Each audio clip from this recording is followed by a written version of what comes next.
다음 주부터 우리는 함께 치료 프로세스를 시작했다. 딸은 여전히 정확한 병명을 말할 수 없는 상태였고 의사는 아직도 정밀 단계 중이라는 말만 반복했다. 그러나 이제 그 문장은 이전과 같은 암흑의 문장이 아니었다. 그 불투명함 속에 우리는 함께 발 디딜 땅이 있었다. 혼자 견뎌야 하는 불확실과 둘이 나눌 수 있는 불확실은 완전히 다른 종류였다. 불확실이 고통에서 의미로 변하는 과정은 그렇게 사람이 서로의 세계 안에 다시 들어오는 순간부터 시작된다. 딸과 함께 병원에 다니면서 우리는 별로 대단한 말을 많이 하지 않았다. 필요한 건 감정의 과잉 리액션이 아니라 서로의 생존 템포를 지켜주는 침묵의 리듬이었다. 딸이 진료 대기 중일 때 나는 옆에서 가방을 더 가까이 당겨 머리가 기댈 수 있게 해주었다.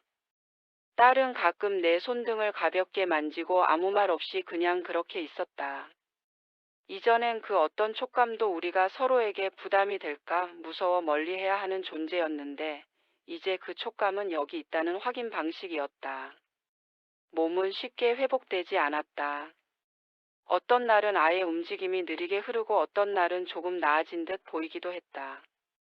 완치라는 개념은 이제 우리에게는 너무 먼 단어였다. 대신 우리는 살아내는 방식을 찾았다. 그 방식은 마치 아주 작고 아주 느린 합의들로 이루어져 있었다.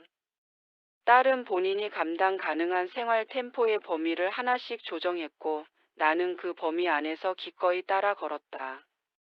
예전엔 엄마가 자리를 넓혀주고 딸이 그 안에서 뛰어다니던 방식이었다면 이제는 딸이 가능한 보폭을 정하고 엄마가 그 보폭에 맞춰 나란히 걷는 방식이었다. 딸은 직장에도 조금씩 커밍아웃 했다. 완전히 다 오픈한 것은 아니었지만 최소한 상사 한 명에게는 병원 일정 때문에 종종 조퇴하거나 결근 가능성이 있다는 걸 말할 수 있게 되었다. 숨기는 세계는 사람을 더 고립시킨다. 말할 수 있는 세계는 조금씩 사람을 다시 사회와 연결시킨다. 딸의 표정은 이전보다 덜 긴장돼 있었다. 완벽한 평온은 아니었지만 멈추지 않고 살아갈 수 있는 표면이 다시 생겼다. 나는 어느 순간 깨달았다. 딸이 더 이상 새벽 1시에 전화를 걸지 않는 이유는 병이 낫거나 공포가 사라졌기 때문이 아니라 그 시간은 더 이상 혼자 견뎌야 하는 시간이 아니게 되었기 때문이었다. 일상의 낮 시간에 잠들기 전 아주 짧은 대화들만으로도 딸은 자신의 존재가 여전히 연결되어 있고 누구에게든 도달 가능한 곳에 있다는 것을 느끼고 있었다. 어떤 위기에서 사람을 구하는 것은 전문적인 의학 지식보다 먼저 이 단순한 연결 가능성의 확신이었다. 평촌의 가을 날씨는 느리게 미온을 만들어냈다. 딸은 종종 주말에 내려왔다. 우리는 짧게 시장에 들러 과일을 사고 골목길 카페 테이블에 앉아 바람을 느꼈다. 때로는 별 얘기 없이 커피만 마셨다. 그 침묵은 이제 무서운 공백이 아니라 감정의 안전지대였다. 사람은 결국 누군가와 함께하는 조용한 침묵으로 살아난다. 딸의 병이 어느 방향으로 갈지 어떤 단계가 남았는지 우리는 아직 모른다. 그러나 이제는 방향 없는 공포가 아니라 함께 맞서야 하는 과정이라는 감각이 있다. 병의 언어는 여전히 모호하지만 관계의 언어는 이제 분명해졌다. 나는 혼자 견디는 엄마에서 옆에서 함께 걷는 엄마가 되었다. 딸 또한 혼자 버티는 자존과 고립에서 나누며 버티는 자존으로 이동했다. 시간은 앞으로도 많이 남아 있다. 그 시간 안에서 우리는 계속 배우게 될 것이다.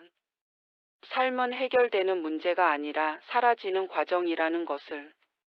완벽한 해피엔딩이 아니라 함께 지속할 수 있는 엔딩으로 살아가는 방식을. 그리고 나는 알았다. 이제 그 새벽 일시는 전화벨이 울리지 않아도 우리 둘 사이에서 깨어있는 시간이었다. 나이가 들수록 인간은 거대한 사건보다 아주 미세한 순간들의 의미를 더 많이 부여하게 된다. 한 사람의 인생이 무너지는 건 폭발적인 충격으로 일시에 일어나는 게 아니라 아주 작은 신호들을 사람이 놓치고 놓치다가 어느 날 너무 늦게 이해하게 되는 방식으로 오더라. 나는 그걸 딸을 통해 다시 배웠다. 엄마라는 역할은 결국 해결하는 사람이 아니다. 끝까지 곁에 남아주는 사람이다.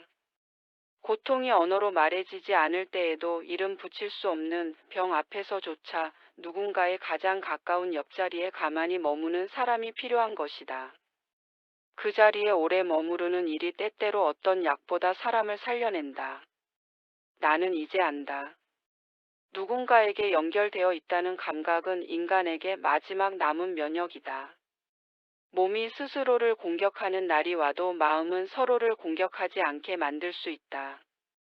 관계는 그렇게 생존을 확장시키는 공간이었다. 우리는 그 사실을 조금 늦게 배웠지만 그래도 때가 완전히 늦지는 않았다. 병은 아직도 진행형이고 인생 또한 진행형이다. 그러나 우리는 이제 이 시간들이 무엇을 의미하는지 알고 있다. 딸의 새벽 일시 전화는 끊겼지만 공백이 아니라 새로운 생활 리듬으로 전환되었다. 그 시간은 더 이상 위기 신호가 아니라 서로가 서로의 세계 안에 여전히 함께 존재한다는 조용한 증명이었다. 인생은 결국 이런 식으로 끝까지 버티며 의미를 돌려받는 것이다. 사랑은 우리가 붙잡아 둘 수 있는 마지막 질서였다. 그리고 나는 그 질서를 아주 오래 놓치지 않고 지켜낼 것이다.